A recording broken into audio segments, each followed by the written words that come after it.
Hey guys, so just a little catch up. I don't know, I might have recorded it earlier. I've been kind of out of it during the day. They didn't let me record once I woke up because since you're a little groggy and under medication, they just, for some reason, I don't know, they don't want you recording, which would have been cool because I threw up blood and I would have thought it'd be interesting to watch it myself. So I'm kind of weird like that. I would have even loved to record the actual surgery and be able to watch it. So like earlier in the morning when we got there, you guys got to see when the surgeon came in and like marked on my face, and then they walked me into the surgical room.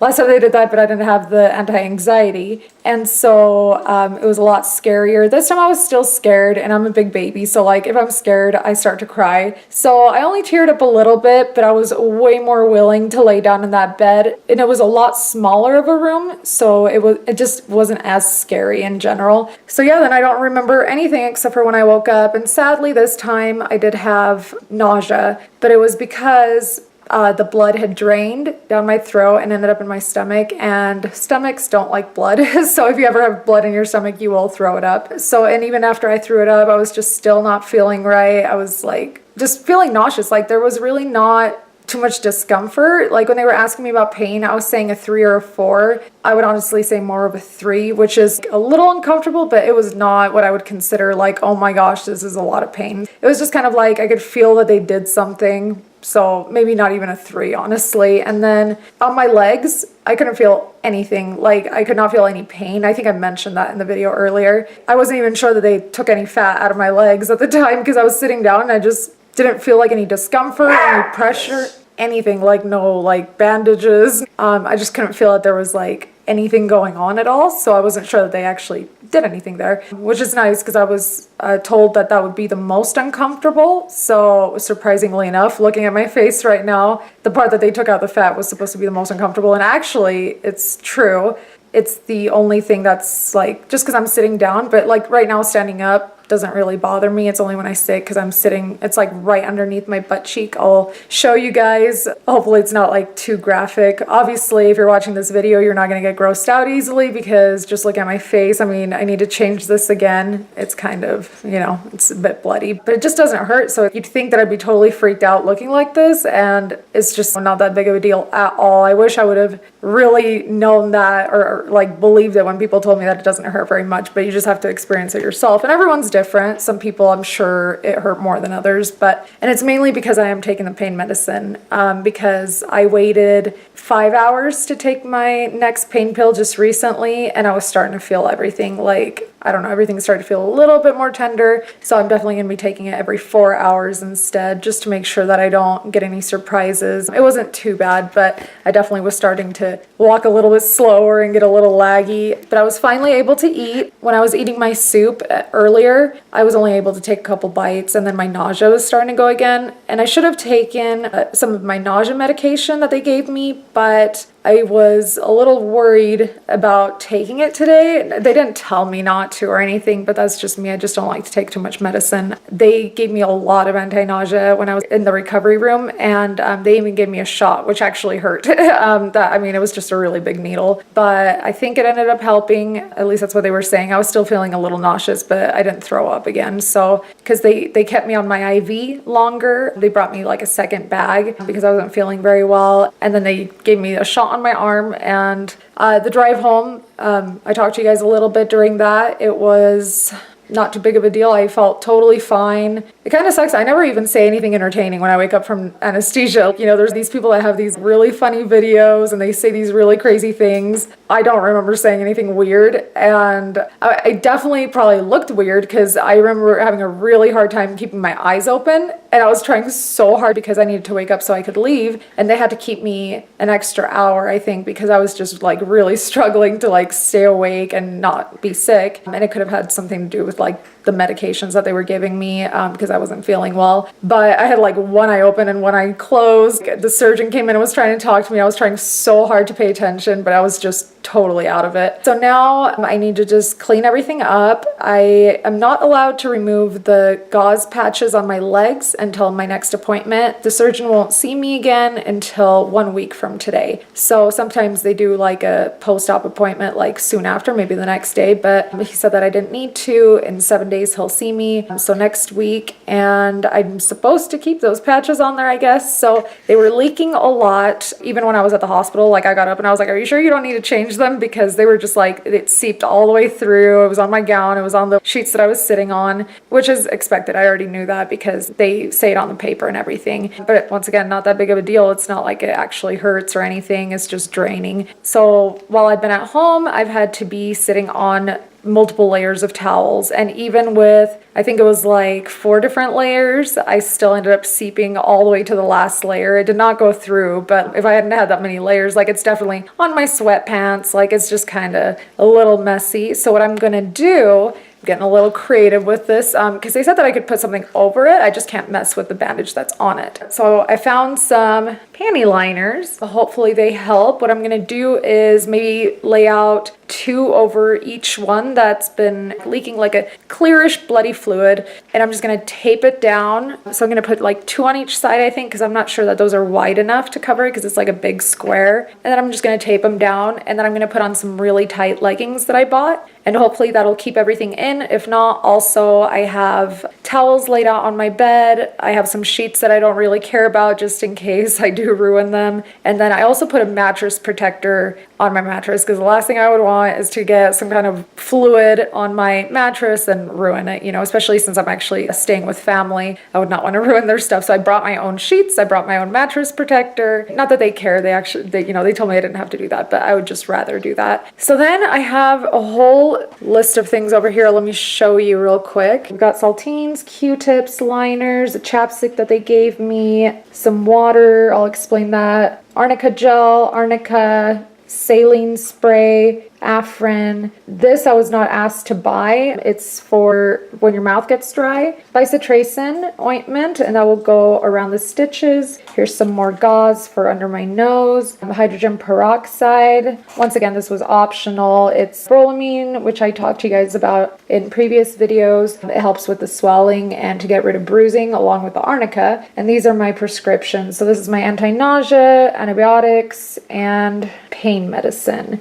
So all day, what's really been helping while I had my nausea, since I was only able to take a couple bites of soup. So yeah, pretty much I ended up just to take the pain pills. I drank water, because even my little Ensures, they were kind of like not making me, it was making me a little uneasy. So I just stuck to water and saltine crackers mainly until my stomach would settle, and then try like a little bit, like 1 sip of the Ensure or 1 bite of the soup, because I've been breathing through my mouth a lot. They did give me a little chapstick, which is nice. What they wanted me to do, I've had to put some cold compresses under my eyes. I mean, that's really pretty purple if you look at it, you know? It's like, make a great eyeshadow.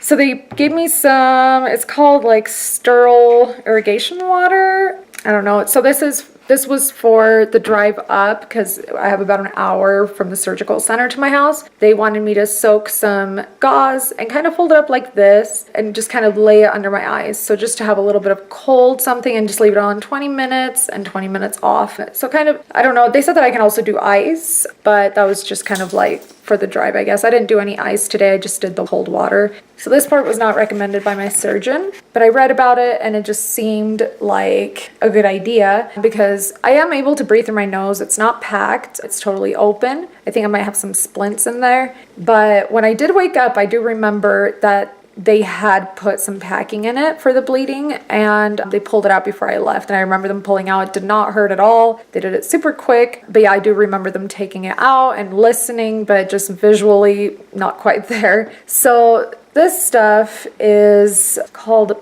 Biotine. Now this one's a spray. They sell it at the grocery store, just a regular grocery store. And I guess this one's Gentle Mint. I don't know. It does taste all right. But you just spray it in your mouth and just kind of like rub it around, and it lubricates your mouth a little bit better than saliva because your saliva will dry out a lot faster. And I kept waking up with my tongue so dry. I also picked up the gel one. I don't know if one of them is better than the other. I'll probably keep both of them around. They come in pretty handy if you ever have a stuffy nose or allergies or anything like that where you can't breathe through your nose or the flu, it's pretty nice to have something like that, because that's like the worst when you wake up and your mouth is just super dry. Let's see. So then also this part was also not recommended necessarily, but I'd heard about it, and because of these beautiful shiners under my eyes, figure it's not going to hurt anything, because he said that I could take arnica by mouth, so I got arnica gel also. Now the arnica gel is for like topical, so like on top of the skin, so I'm hoping it helps with the bruising, because they did do a lot of injections around, as you can see,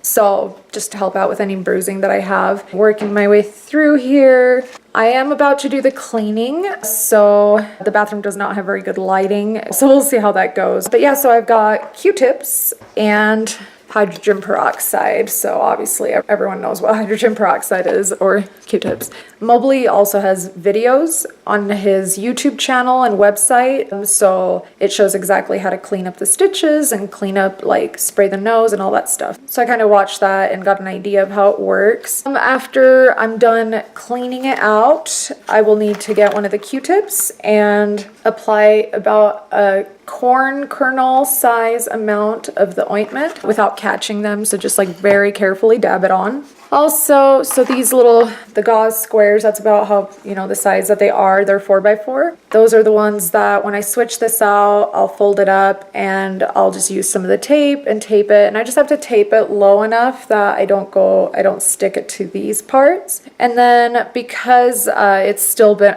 I choked on water earlier because I don't know, I just choke on the air if, like, I'm just always choking. So so I actually will keep this on overnight just because it had stopped oozing, at least as much as it was before. But once I started coughing, I think it kind of got it going again. So luckily it didn't come out of my nose or anything, and it didn't hurt. It was just, I was trying really careful. They also say, like, if you're going to sneeze, try to put all the pressure out of your mouth, not through your nose. But the Afrin spray, I think, is supposed to help with the dripping. So that's one of the things I'm supposed to spray. And then I think one of the other steps I need to double check is to rinse it out. I just need to spray the saline solution. So the saline solution probably first, and then the Afrin after. And that's pretty much it for the things that I need to do. Earlier, because I was having some nausea, and I wasn't, just like from taking a few bites, I just wasn't sure like how it was gonna go or whatever, because my last experience, I threw up a lot. The medication, Percocet, was what was making me sick. Speaking of, I had mentioned that, but I don't think they realized it when I was in the recovery room, so I might have not mentioned it to the surgical center, because they give you a pain pill before you head out, and they gave me a Percocet. I did not realize that. I don't know that that's what it was, because I did have blood in my stomach, so that was going to come up no matter what. But coincidentally, they had just given me a Percocet, and it came up with everything within minutes. So then I told them at that point, because they're like, oh, well, I think your Percocet was in there. And so I was like, oh, that's actually what was making me sick last time I had surgery. So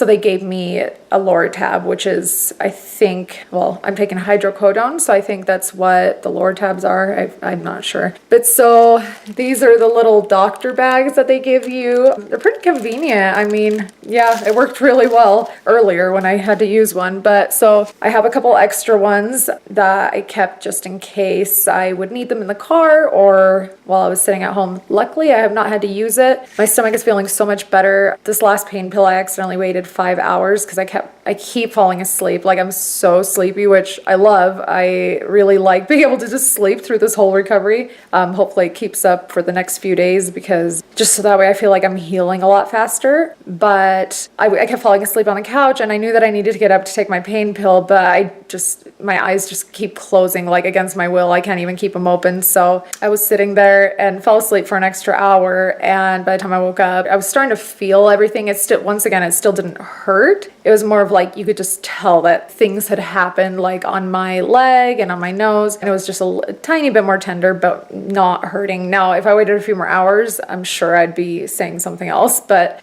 wouldn't do that. But I sat down and I actually finished the entire bowl of soup, and I don't feel nauseous at all. So maybe it's from the anesthesia, like it's finally going away. But yeah, I was able to eat all that and I feel fine. So that's definitely good news. I might try to finish my Ensure also before I go to bed and drink some Gatorade before I go to bed. I guess the next step will be to do all the cleaning. So I'll see you guys in a minute.